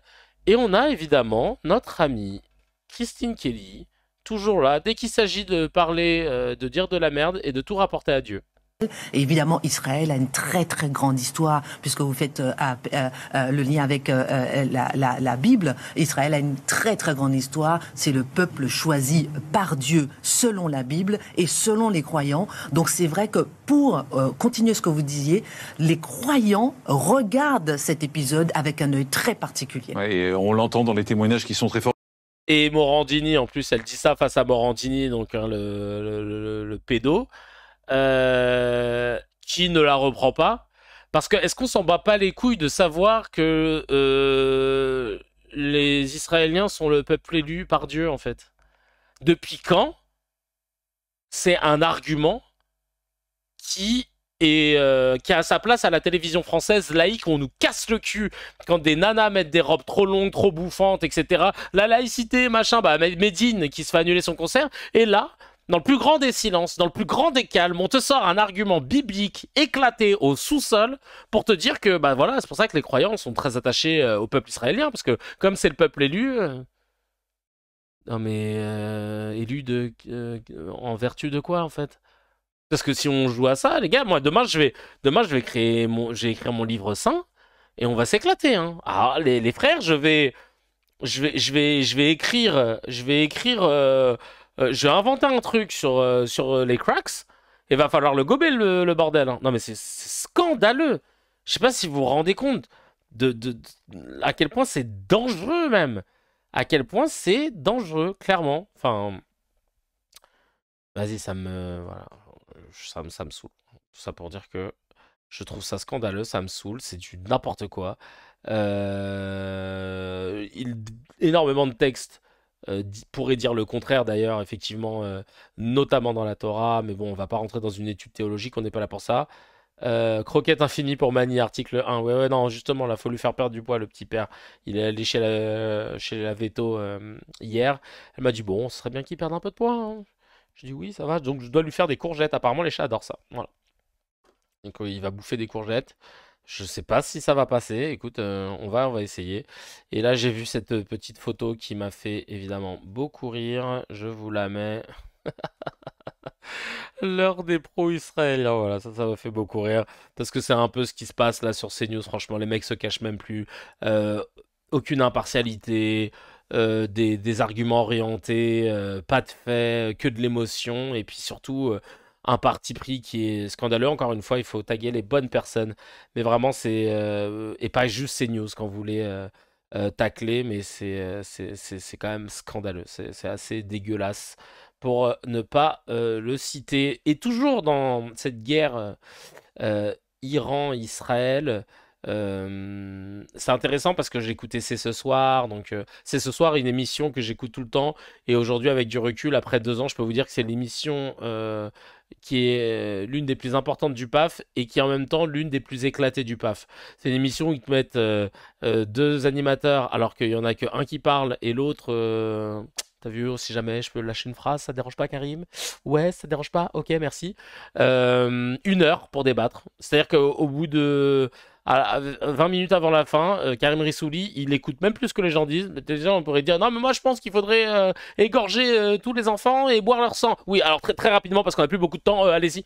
Bah non, Chacal, arrête-toi là. Il a dit une dinguerie en fait. Non, mais très rapidement parce qu'on a plus beaucoup de temps. Oui. Donc voilà, vous tuez les chats et mangez leur queue. Ok, très bien, mais très rapidement parce qu'on a plus beaucoup de temps. Frère, non. Pas très rapidement, parce que non, on n'a pas trop beaucoup... On a du temps. On a du temps pour entendre des réponses, pour t'entendre contredire. Pas, non, faut que ça rentre dans 1 heure, et après 1 heure de débat, ça, c'est fini. On a débattu sur un truc qui valait 8 heures, mais on a fait 1 heure, c'est toujours mieux que rien. Bah non, c'est nul. Bah je te le dis, c'est nul. C'est nul à chier, voilà. Je tenais à le dire.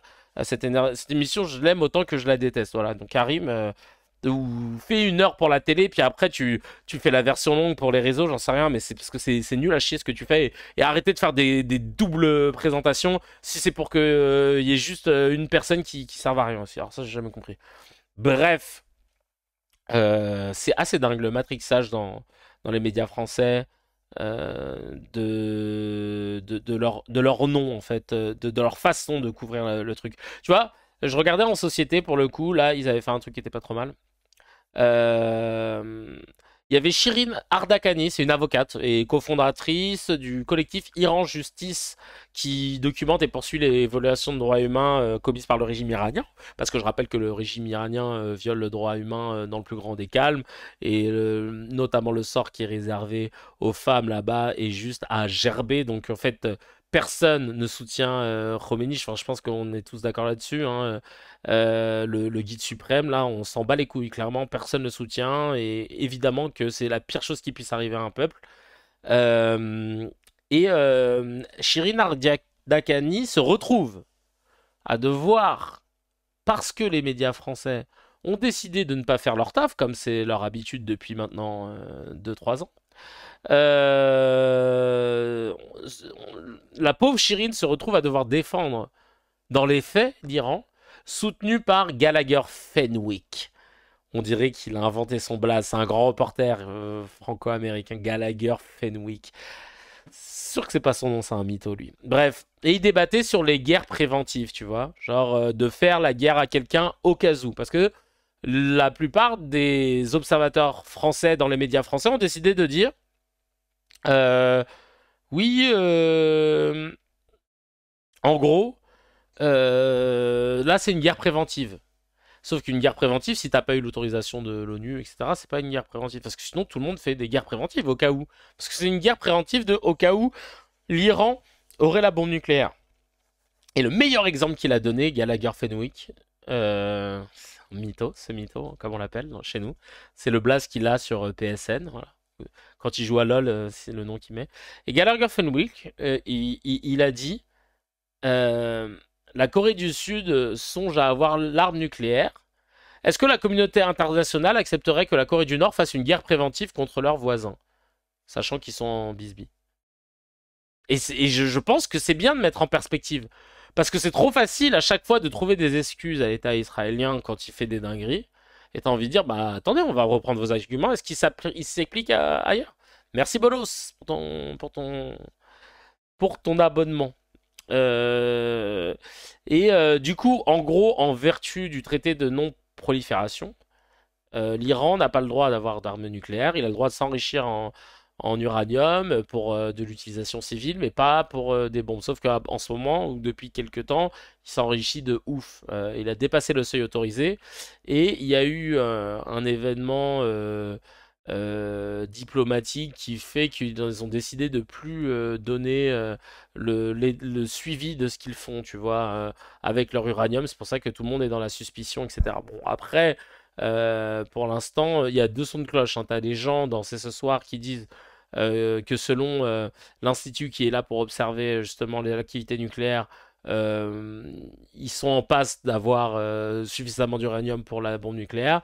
Et puis t'en as d'autres qui s'appuient sur la CIA en disant que pour l'instant l'Iran représente pas une menace nucléaire. Donc c'est très compliqué de trier le bon grain de livret. Et donc, ils font jouer une clause de sortie, voilà, c'est ça. Parce qu'en fait, ce qui a fait que l'Iran avait voulu jouer sa clause de sortie, en partie, c'est que en 2003, quand on a découvert des sites nucléaires qui étaient planqués en Iran, on lui a collé des sanctions et Israël a bombardé ces sites. Et eux, en fait, ils ont dit, bah, Israël n'a pas ratifié le traité de non-prolifération à la bombe nucléaire, et en plus, il me bombarde, et vous le condamnez pas, il n'y a pas de sanctions contre Israël, alors que nous, vous nous sanctionnez, vous nous traitez comme l'ennemi, bah vas-y, je fais jouer la clause de sortie, et je lâche le traité. Voilà un peu comment ça s'est plus ou moins passé, mais ça c'est pour un peu recadrer pour celles et ceux qui savent pas trop l'origine du mal. Mais après, maintenant, on va revenir sur le traitement médiatique parce que c'est quand même assez incroyable. Parce qu'on se rappelle pas, en fait, là, on est en train de parler de l'Iran comme on doit parler de l'Iran, hein, en le diabolisant, sauf qu'on le diabolise sur des mauvais trucs. Parce qu'en fait, tous les arguments que les pro-israéliens utilisent dans les médias pour parler de l'Iran, c'est des arguments qui pourraient totalement coller tout simplement aux pro-israéliens, quoi. À Israël, à Tzahal, et à son gouvernement. Par exemple, attends, ceux qui disent, c'est parce qu'il y en a qui disent, c'est chiant parce qu'on voulait pas défendre l'Iran, nous on défend pas cet Iran-là, tu vois. Mais là, ils nous laissent pas le choix que de montrer les incohérences. Quand ils disent oui, par exemple, c'est Macron qui disait ça, mais ça, je vous l'avais montré. Comment ça s'appelle? Oui, Israël se défend. Macron avait dit ça, Israël a le droit de se défendre. Alors que c'est Israël qui a attaqué. Ça, c'est quand même dingue en sémantique, hein. Et tout le monde a gobé ce truc-là. Heureusement qu'il y a des gens qui ont parlé. Nafta qui dit hot take. L'Iran serait sûrement plus en sécurité si elle avait l'arme atomique parce que là, elle se fait bully par Israël et les États-Unis. Et je comprends qu'ils ont peur pour leur sécurité extérieure. Je déteste autant ce pays qui fait de la merde et les bombes nucléaires atomiques ne devraient jamais exister. Oui, en vrai, soit personne n'a la bombe atomique, tout le monde démantèle, soit tout le monde là pour parler d'égal à égal. Parce que là, c'est plus possible. Moi, je supporte pas, alors qu'encore une fois, on soutient pas du tout le régime iranien, mais je supporte pas que les pays occidentaux décident de dire qui est légitime à avoir la bombe atomique ou pas, sachant que c'est ces putains d'Américains qui ont lâché 2 bombes nucléaires, la putain de sa grand-mère, sur des civils. Et c'est eux qui sont là, toi tu l'as, toi non, toi si, ferme ta gueule en fait. Toi déjà tu devrais même plus en avoir, tu devrais même plus. En vrai, les États-Unis ils devraient même plus. Genre ça aurait dû être la Suisse ou l'île Maurice. Grand max en termes d'impact. L'île Maurice même, voilà. Genre c'est les États-Unis, c'est cool. Ça devrait s'arrêter là en fait. On devrait pas les écouter, enfin il y a un moment où c'est quand même dingue. C'est quand même dingue, tu vois, d'être là, donner des leçons, quoi. Mais oui, pareil, ouais, Nuremberg, ils auraient dû être en face sur le banc des accusés. Non, mais c'est une dinguerie. Franchement, c'est une dinguerie. C'est une dinguerie. Bref. L'ambassadeur de l'Iran en France a dit l'Iran n'a pas déchiré la charte des Nations Unies, l'Iran n'a pas insulté les dirigeants de cette organisation, l'Iran n'a pas de mandat d'arrêt pour génocide, l'Iran n'a pas attaqué Israël, c'est Israël qui a attaqué l'Iran. Ça c'est bien de repréciser, il est vrai, parce qu'on a tendance un petit peu à l'oublier. J'ai d'autres choses à regarder, l'émoi suscité par les pertes de la seule démocratie du Proche-Orient. C'est un parti pris de fou malade. Et c'est un journaliste qui le fait sur BFM TV, je crois. Vous m'arrêtez si je me trompe, hein. Moumou, tu me diras. Mais je crois que c'est ça, hein, à sa tête. Et regardez là, l'émotion, hein. T'as envie de lui dire, et les plus de 20 000 enfants qui ont été tués, massacrés à Gaza, tu nous faisais pas ton monologue là, hein. Les Israéliens, ils n'ont pas l'habitude d'avoir, là, en 48 heures, 13 morts. Et là, ça touche. Ça touche. Oui, ces images-là sont pas sans précédent, mais quand même, ça fait beaucoup d'années qu'on n'a pas vu ce genre de dégâts et en Israël. Alors c'est qui David Doucan? C'est celui qui a fait le régime? Excellent. Merci à vous, merci à vous. Mais ouais. Là vous avez vu, hein, là c'est les larmes, là c'est waouh. Là c'est waouh, c'est l'émotion là, c'est Remember the Titan, Denzel Washington là. On continue. Avec tant de victimes comme ça, d'une seule missile, ça fait peur aux Israéliens, ça il faut le dire. Donc... Je rappelle 4 morts, hein. 4 morts, 99 blessés. Ce sont des chiffres qui peuvent apparaître, mais c'est en 48 heures. C'est en 48 heures. 4 morts en 48 heures. Je sais pas si... Faut que je me calme. Faut que je me calme parce que je sens que je... Non mais quand même, hein. C'est en 48 heures. Ardavan, votre sentiment? Merci, monsieur.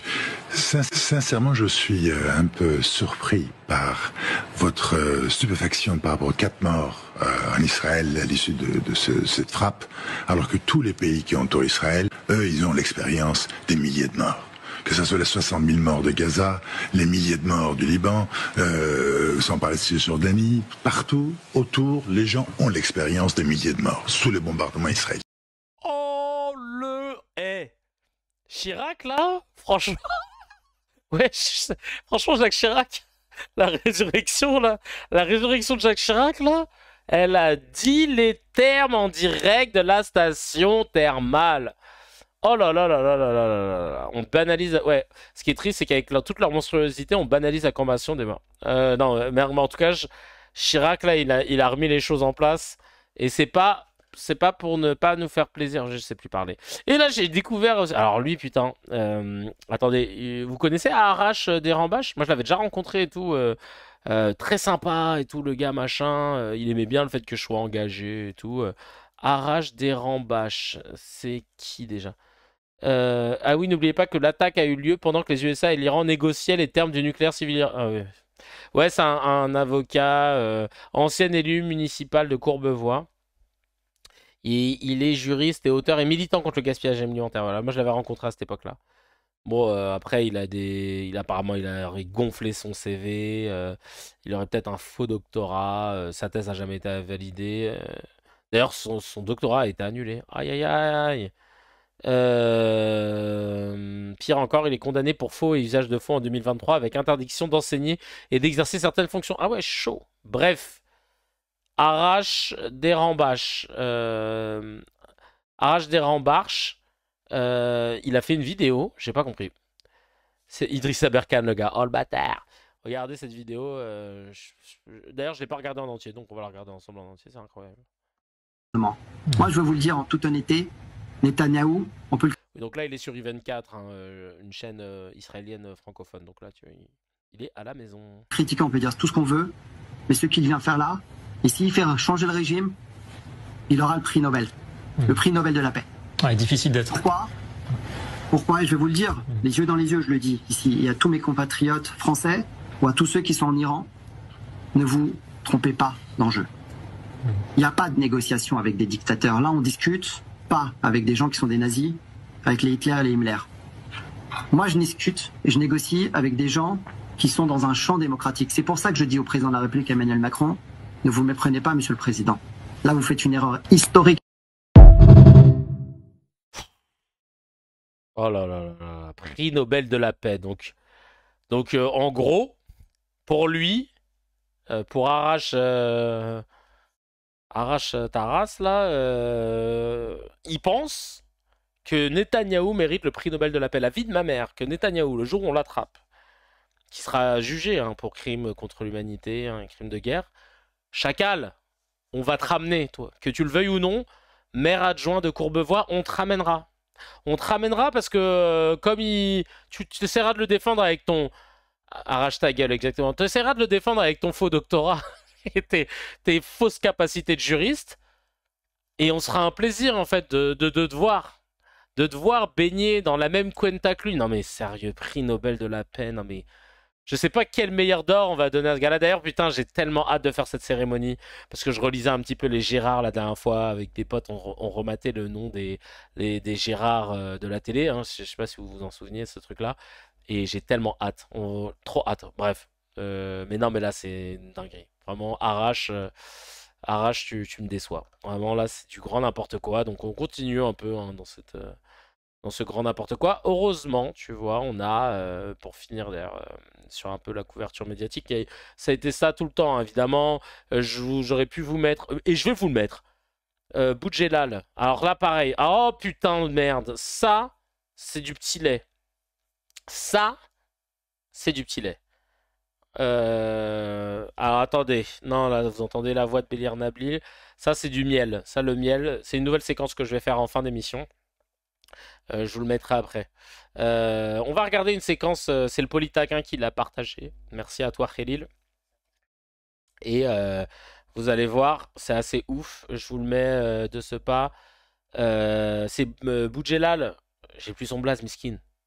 Mehdi Boudjelal. Boudjelal. Boudjelal. Je sais pas. Ah, c'est Mourad. D'accord. J'étais dans mon truc.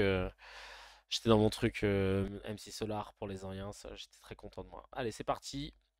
On écoute cette vidéo et vous allez voir ce que c'est quand je parle de médiocrité journalistique. C'est un cauchemar. Il y a pas si longtemps que ça, on a tué 1 million de personnes sur un mensonge. Alors, au moment de la guerre des armes de destruction massive en Irak. Je ne vais pas défendre le régime iranien. Bien sûr que non. Il est indéfendable. Mais je sais que l'Iran a signé le traité de non-prolifération des armes nucléaires, l'a respecté. C'est l'avis unanime de l'AIAE. C'est aussi l'avis de la CIA. La CIA dit l'Iran respecte aujourd'hui, nous n'avons pas de raison de penser que l'Iran est en train de fabriquer une bombe atomique. En 1992, déjà, Benjamin Netanyahou disait l'Iran est à 6 mois d'avoir la bombe nucléaire. En 1992. À 6 mois, vraiment, lui, c'est vraiment le grossiste. Hein. L'Iran, là, 6 mois, grand max. Grand max. Hein. C'est le genre de mec qui dit j'en mets ma main à couper, mais frère, aujourd'hui, c'est Jamel Debbouze. Ce que je sais, c'est qu'aujourd'hui, il y a un pays qui ne respecte aucun désaccord du droit international. Le droit international prévoit qu'on n'a pas le droit d'attaquer un autre pays, sauf en état de légitime défense, bien sûr, ou sauf si on a été attaqué. Non, guerre préventive, ça existe. Oui, avec l'autorisation de l'ONU, je suis d'accord. Je crois pas que l'ONU est validée. Israël bombarde... alors, je ne vais pas employer mes génocides parce que... Alors, attendez. Qu'est-ce qu'il a dit, là, Truchot, là? Attends. Il a vu le minuteur du Thermomix. Attendez, qu'est-ce qu'il a dit? Alors, je ne vais pas employer mes génocides parce que avec l'autorisation de l'ONU, je suis d'accord. Je ne crois pas que l'ONU est validée. Israël bombarde... L'ONU aujourd'hui est disqualifiée. Et c'est un journaliste qui dit ça, là? Qui dit ça, là? L'ONU aujourd'hui est disqualifiée. En vertu de quoi, Chacal? Qui t'a dit? Tu te bases sur quoi? C'est toi qui décide qui est qualifié, qui est disqualifié? C'est la coupe intertoto des grandes gueules? Chacal, ferme-la quand tu te disqualifies. En vertu de quoi, Chacal? Tu peux pas, t'as une responsabilité quand t'es à la télé, quand t'es à la radio, sur en plus une émission qui est censée être d'info. Tu peux pas te permettre de sortir des trucs de ton cul. On l'a dit, on l'a répété. C'est pas possible. Parce que si on fait pas le taf, nous, derrière, il y a des gens qui sont dans leur voiture, dans leur camtar, dans le tacos, qui sont là et qui disent « Ah bon, l'ONU était disqualifié. Ah bon. » Ouais, c'est la Gambardella. Oh, t'es très chaud. T'es très chaud, Crypto. Très chaud. Allez, on continue. Mais ça, déjà, ça m'a énervé. Alors, je ne vais pas employer mes génocides parce que ça choque. Israël extermine une population. Voilà, c'est à peu près pareil. Israël a bombardé la Syrie, bombardé le Liban, a bombardé l'Iran. Pour se débarrasser des proxys iraniens. Non. Ça, c'est la propagande. Ça, c'est la propagande. C'est la propagande. Non, la propagande. Ne m'accuse pas de reprendre la propagande. Ouais, moi, je suis journaliste. Moi, je dis un citoyen, t'as des opinions. Moi, je donne des faits. Moi, je suis journaliste. Je donne des faits. Voilà. Faites des pères, faites des mères. Moi, je les donne. Ok, la fève, moi, je l'ai donnée aussi dans la galette. Le mec, il est vexé quand tu l'attaques et dit je donne des faits. Lesquels, Chacal? Lesquels? Oh! Moi, je dis je donne aujourd'hui des faits. Aujourd'hui, rien ne prouve que l'Iran n'a pas de bombe atomique. Moi, je vous dis. C'est ton opinion. Moi, je vous dis. Rien ne prouve que l'Iran a une bombe atomique. C'est ton opinion, mais c'est pas des faits. Mais Chacal, on n'a pas de preuves. C'est pour ça, en fait, que tout le monde discute. T'as pas compris? Foiré, va. Oh, il me vénère. Tu crois qu'on a que ça à foutre de parler de ça, en fait? C'est justement s'il y a ce clash médiatique, c'est parce qu'il y a un flou là-dessus. Parce qu'il y en a qui disent qu'il l'aurait peut-être, d'autres qui disent que je pense pas encore. Mais en tout cas, il n'y a personne qui a dit qu'il l'avait. Et juste, ils disent oui, on sent qu'ils vont l'avoir. Grand Max, on sent qu'ils vont l'avoir. Non mais... scandaleux.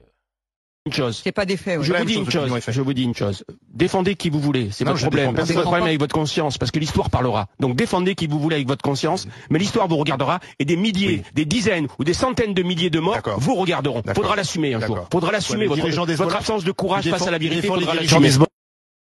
Tu défends les dirigeants du Hezbollah? Tu défends Dieu. C'est tellement facile de faire ça. Pourquoi? Pareil. Encore une fois, les amis. Encore une fois. Je ne veux pas de ouais, les grandes gueules, il faut qu'ils arrêtent, machin. Qui dirige l'éditorial chez RTL? Qui dirige chez RTL? On va direct à la source. RMC, pardon. Qui dirige chez RMC? Hop. Hop. On y va direct. Parce que là, on veut savoir qui est Chouraki. Il est responsable de comédie musicale chez RMC. Nicolas de Taverneau, d'accord. Régis Ravana, d'accord. Régis Ravana. Oh et. D'accord, Régis Ravana, mars 2025. Et Karim Nedjari, en charge des programmes de talk show. Et à la direction de la rédaction, Emmanuel Renard. Ben voilà, vous avez les blazes maintenant. Merci Nassia, ça fait trop plaisir. Merci beaucoup. Et ben maintenant, voilà, si vous avez des réclamations à faire, c'est ces gens-là qu'il faut taguer. Régis Ravana, oh et, vous pouvez faire ça quand vous lui envoyez le message, il va kiffer. Karim Nedjari, frérot, responsable des programmes talk show et sport. Chacal, t'as ta responsabilité, TDG. Idem pour Emmanuel Renard, responsable de l'info sur RMC. Il y a un moment où, voilà, il faut assumer parce que vous laissez deux gars qui sont en roue libre, qui disent ce qu'ils veulent, qui sous prétexte qu'il faut monter de temps en temps des gens qui sont pas OK au téléphone, ils disent ouais, on donne la parole à la personne, on s'en bat les couilles. Là, c'est trop ce que vous faites. Là, c'est gravissime. Et là, on peut pas accepter de galvauder le journalisme comme ça. Je suis désolé. Bref, tout ça pour dire que j'ai fait le tour de tout ce que je voulais vous montrer par rapport à ça. On va... Alors, une petite dernière, peut-être pour la route, par rapport au sujet. Ah oui, pour vous montrer l'importance... Ah ben non, ça, je le garde pour le miel. Je le garde pour le miel. On va passer au no comment. Ah non, si, j'ai un petit truc à vous montrer encore sur le sujet. Ce quotidien qui a, voilà, de temps en temps, qui a un peu de... Il lui reste un petit peu d'audace. Ils sont invités à l'ancien ambassadeur de France en Israël. Et il a dit les termes en direct de la station thermale. On écoute tout de suite le petit boug. L'attaque israélienne est illégale. C'est une violation grossière du droit international. C'est tout. Et que les Européens, dans ce monde de fauves, de bêtes féroces, de guerre dans laquelle nous vivons, nous devrions être les premiers à dénoncer les violations du droit international. Sinon, le monde sera une jungle. Et nous, les Européens, nous sommes les herbivores. Nous n'avons aucun... Y compris contre le régime des mollahs, atroce, abominable. Ben, vous savez, là, ce raisonnement, c'est celui qui a été tenu contre Saddam Hussein en 2003. Il était abominable, donc il fallait le renverser, donc on n'avait rien à faire du droit international. On a vu ce que ça a coûté 1 million de morts à l'Irak, et l'Irak est toujours déstabilisé. Donc... oui, je crois que nous avons un intérêt à rappeler la loi, nous les Européens, et je crains que nous soyons en train de l'oublier en ce moment. Nous l'avons oublié à Gaza, nous sommes en train de l'oublier également en Iran. Bah, merci beaucoup. Ouais, c'est ancien ambassadeur de France en Israël, donc il connaît le dossier totalement. Et ça fait du bien de le voir dire ça directement. Voilà, de dire les termes en direct de la station thermale, parce qu'il y a un moment où ça devient fatigant de voir cette médiocrité s'installer dans le milieu journalistique. Allez, on passe au no comment. Vous connaissez les règles. Je lis des news. Vous n'avez pas le droit de les commenter. Alors, c'est parti. Attention, vous pouvez mettre que des emojis vous pouvez mettre que des emojis si vous les commentez. Vous n'avez pas le droit de répondre. Moi non plus. Hein, voilà. Donc voilà, Lubiano et Mo The Fennec ont voulu faire la même chose en même temps. Résultat, l'action s'est annulée. Un peu comme le Rio-Paris avec les 2 copilotes. Parce que j'ai regardé le documentaire avec Gaël tout à l'heure. No comment, Israël dénonce une violation du droit international après qu'un missile ait touché un de leurs hôpitaux.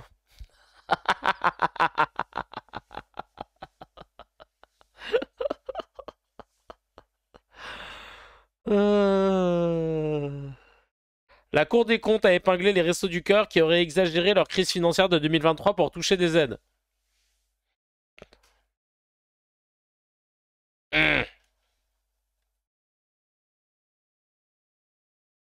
Ah, j'ai envie de parler parce qu'en fait, c'est pas si, tu vois, bref. Le Premier ministre britannique Keir Starmer a confondu un interprète asiatique avec le président sud-coréen lors du sommet du G7. Oh, shit. Oh, purée de pommes de terre, mais c'est pas vrai, ça. Non.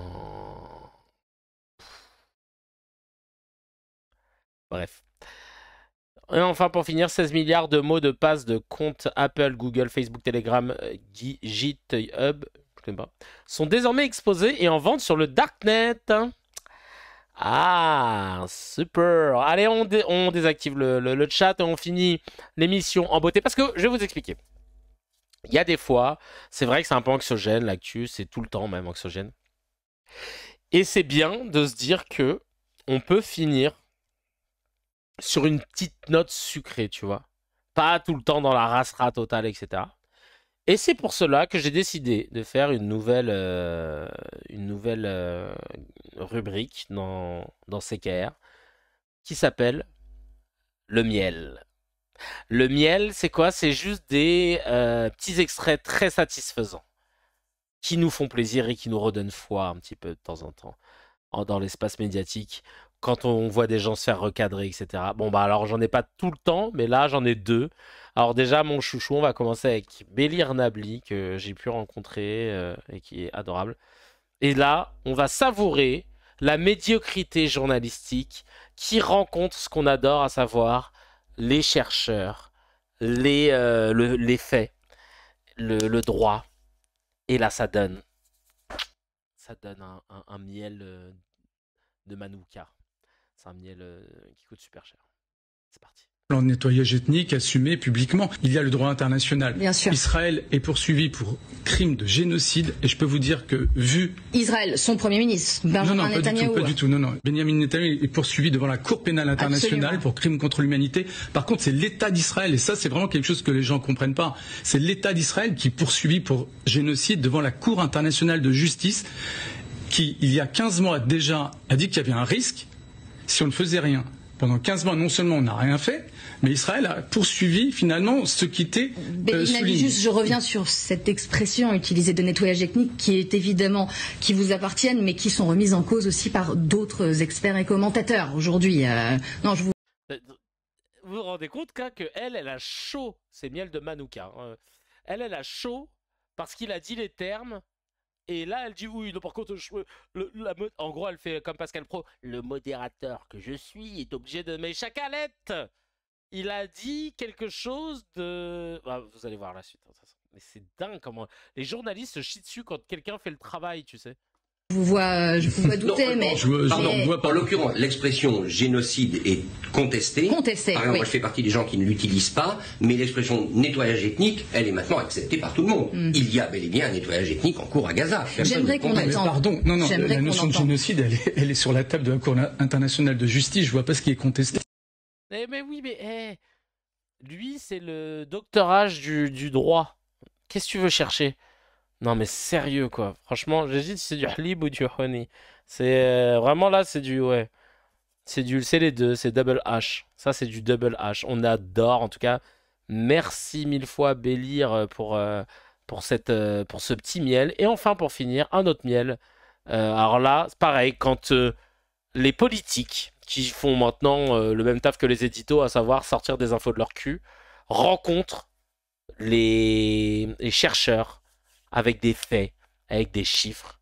Et là, celui-là, il est assez méconnu.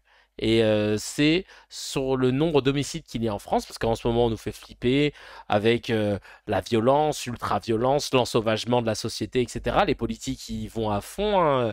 Tout le monde y rajoute son coup de cuillère à peau. Et en fait, t'as un gars de l'INSEE qui va débunker tout ça pour toutes celles et ceux qui auraient besoin. Et là, en l'occurrence, c'est le député Sébastien Chenu qui va se faire enchaîner. C'est parti. Par ailleurs, en France, la majorité des homicides, qui sont à peu près autour de 1000 par an actuellement, sont commis par des Français contre des Français. Et quand on regarde l'histoire de France, les homicides ont baissé depuis la fin du Moyen-Âge, à peu près, de ce qu'on peut à peu près compter. Et ils ont même baissé depuis les années 90. Ils ont été divisés par 2 ou 2,5 selon les années. Et les homicides en France ont baissé quand l'immigration a augmenté.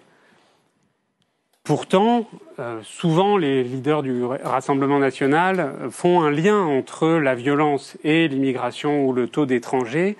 Et donc, je me demande pourquoi la proposition politique est systématiquement biaisée envers une cause qui est fausse. Du petit lait. Du petit lait. Voilà. C'était important de remettre l'église au milieu du village. Et le nez au milieu du visage, ça fait plaisir. Il n'a fin de plaidoirie. Hop, merci, au revoir, plié, repassé. Hasta luego. Merci beaucoup. Allez, il s'enfonce, il est en train de se dire mais je comprends pas mes chiffres. Attends, mais ben, j'en ai pas en même temps. C'est pour ça que je comprends pas mes chiffres. En tout cas, c'était, voilà, c'est de l'huile d'olive. Drop de bike, exactement, drop de stylo bike.